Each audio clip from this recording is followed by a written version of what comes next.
yang sangat populer di antara politisi DPRD Provinsi Jawa Barat, Bapak Ono Surono. Saya sudah tahu Pak Ono kontrak-kontrak medianya sudah banyak nanti ke depan. Dan saya mengucapkan terima kasih atas berbagai otokritik yang dilakukan, baik secara langsung maupun lewat media, baik media massa maupun media elektronik.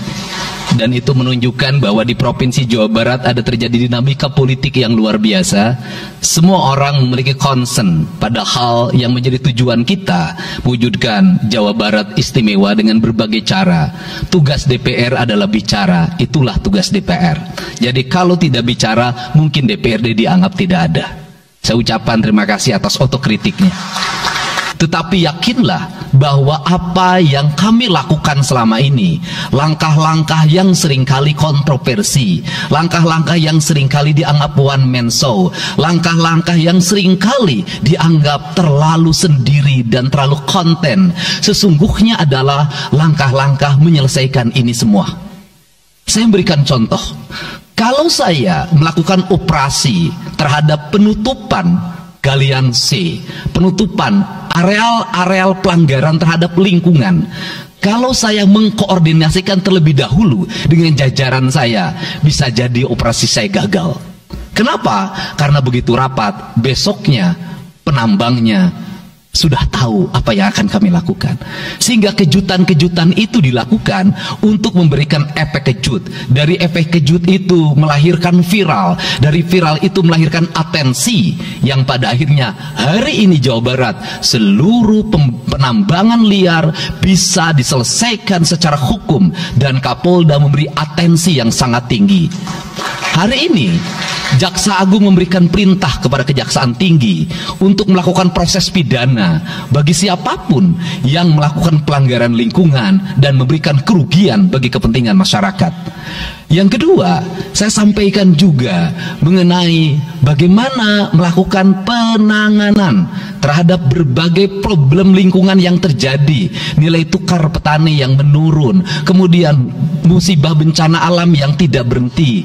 Perlu kami sampaikan bahwa Gubernur Jawa Barat sudah mengeluarkan peraturan gubernur yang melarang alih fungsi lahan, yaitu larangan alih fungsi hutan, larangan alih fungsi areal perkebunan, larangan alih fungsi sumber-sumber pengairan, larangan air fungsi daerah airan sungai, dan larangan alih fungsi pesawahan. Yang itu harus segera ditindaklanjuti oleh kabupaten kota dengan melakukan evaluasi tata ruang secara menyeluruh, karena inilah jalan yang terbaik apabila kita ingin melakukan perubahan lingkungan di Jawa Barat. Kemudian masih bicara kemiskinan hubungannya dengan pendidikan, saya sampaikan bahwa problem kita saat ini, saat pemerintah menggratiskan sekolah sampai SMA, swasta masih bayar, maka gratis itu tidak punya makna. Saya tadi di jalan itu bertemu dengan orangnya menangis di depan saya karena seragamnya tidak bisa terbayar. Saya katakan, harga seragam berapa? 1,5 juta. Saya balik, jajan anak ibu berapa? Sehari 20.000. Apa sih yang terjadi? Yang harus diperbaiki bukan hanya pemerintah, tetapi juga masyarakat harus diperbaiki. Apa yang harus diperbaiki? Ke sekolahnya harus selalu gratis, tapi biaya konsumsi anaknya selalu diikuti. Apa artinya gratis kalau bekal ke sekolah 50.000 per hari? Negara mengeluarkan biaya, tapi orang tua mengeluarkan biaya. Maka kami sudah mengeluarkan surat edaran.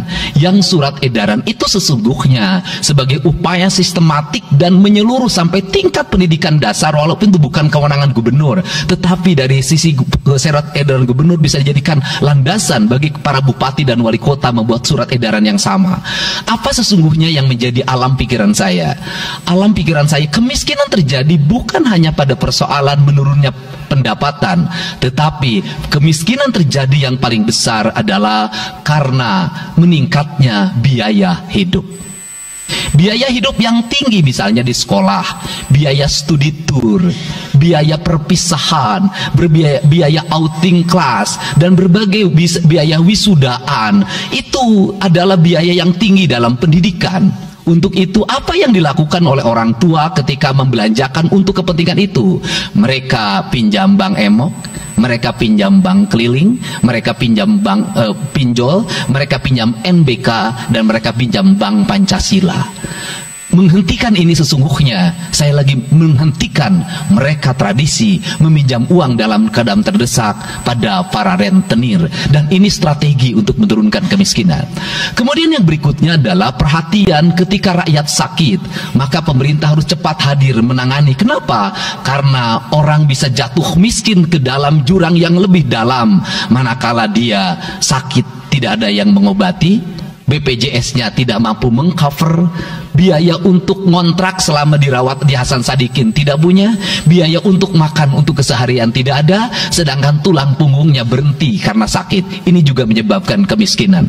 Kemudian yang berikutnya, kemiskinan terjadi karena rusaknya sumber daya alam, air yang hilang, sumber penghidupan yang hilang, sumber energi yang hilang, sumber protein yang hilang, sumber kalori yang hilang di lingkungan berupa kerusakan lingkungan. Itu akan melahirkan kemiskinan. Maka alam yang tertata sesungguhnya adalah bagian dari upaya untuk menjaga kemiskinan.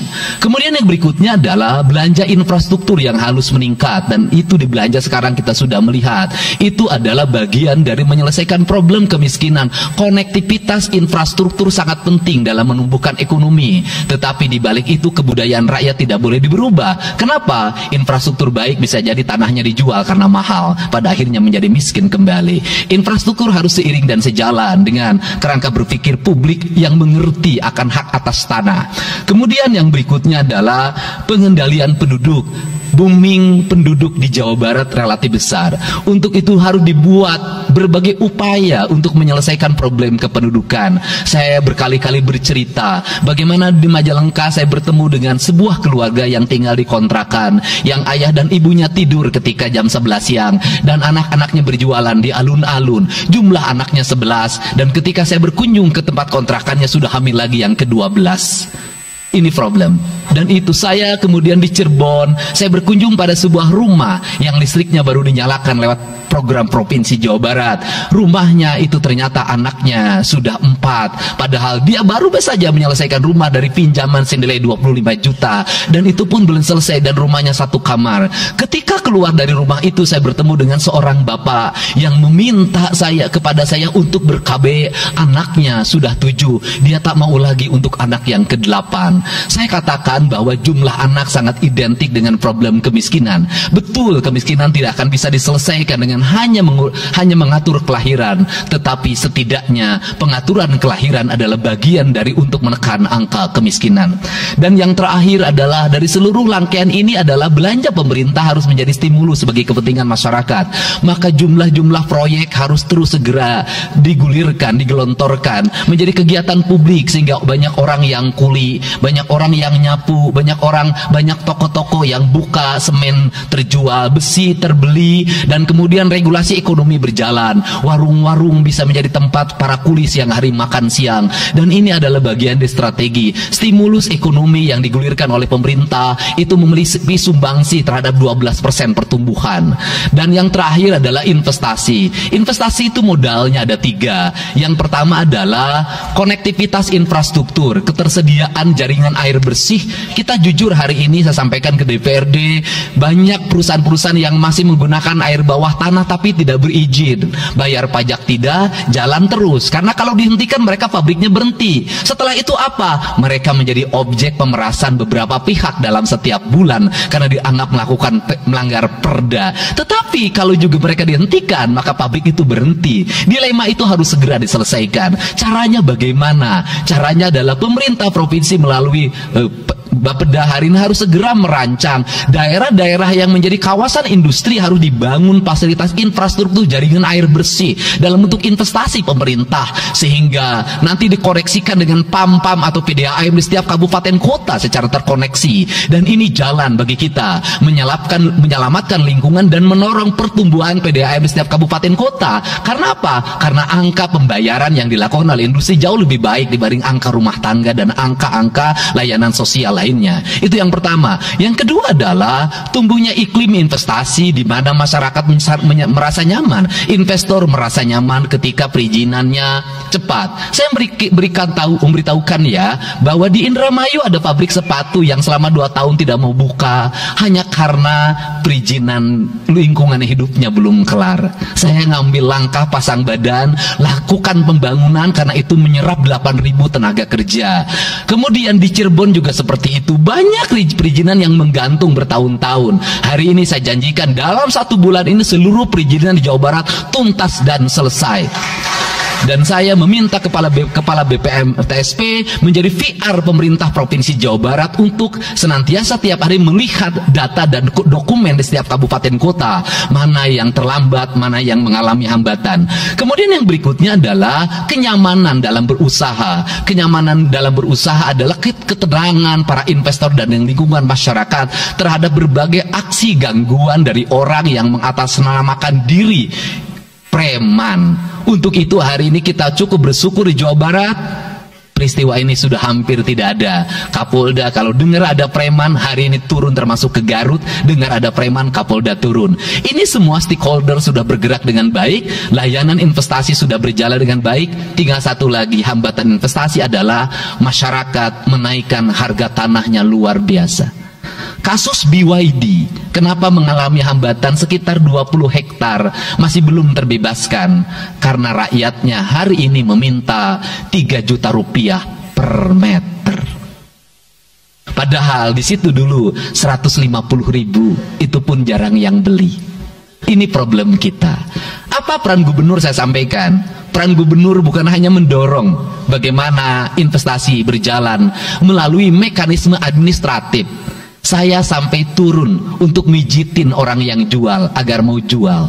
Dan sudah ada beberapa yang berhasil saya rayu, saya dekati dengan harga itu pun tidak terlalu rendah, harganya 1,1 juta. Itu sudah paling murah.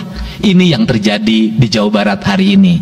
Tidak mudah mengelola sebuah wilayah yang begitu luas, tidak mudah mengelola sebuah daerah yang kabupaten kotanya sudah otonom. Diperlukan pendekatan-pendekatan seorang ayah pada anak-anaknya. Sehingga hari ini saya di Provinsi Jawa Barat, saya tidak memposisikan gubernur. Saya kadang memposisikan menjadi ketua RT, saya kadang memposisikan menjadi ketua RW, saya kadang memposisikan menjadi kepala desa. Kenapa?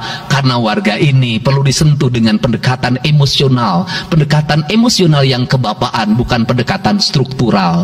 Untuk itu saya yakin bahwa forum ini adalah forum kebahagiaan bagi kita semua. Kita sudah bisa menyelesaikan 2 agenda besar. Semoga ini menjadi kado terindah bagi masyarakat Jawa Barat. Insya Allah kami akan menjalankan pemerintahan dengan baik. Apa yang kami susun, apa yang kami rancang, dan apa yang kami kerjakan adalah semuanya kami dedikasikan untuk kepentingan masyarakat Jawa Barat. Yang terakhir kami sampaikan juga bahwa kami kemarin sudah melapas 273 anak-anak yang mengikuti pendidikan di Dodi Krindam 3 Siliwangi. Hasilnya bisa dilihat secara terbuka di berbagai tayangan. Air mata tidak akan bisa membohongi kejujuran rakyat dan anak-anak itu. Dan saya sampaikan hari ini ada 13 orang anak yang tinggal di rumah dinas gubernur. Pada saat yang lain orang tuanya datang menjemputnya, dia menangis. Tak ada satupun orang tuanya yang datang. Seorang menjadi anak yang terbuang. Dan akhirnya saya memutuskan mereka untuk sekolah di Bandung dan tinggal bersama gubernur Jawa Barat. Ini cara kita menyelesaikan. Saya ucapkan terima kasih pada semuanya. Semoga kebahagiaan menyertai kita semua.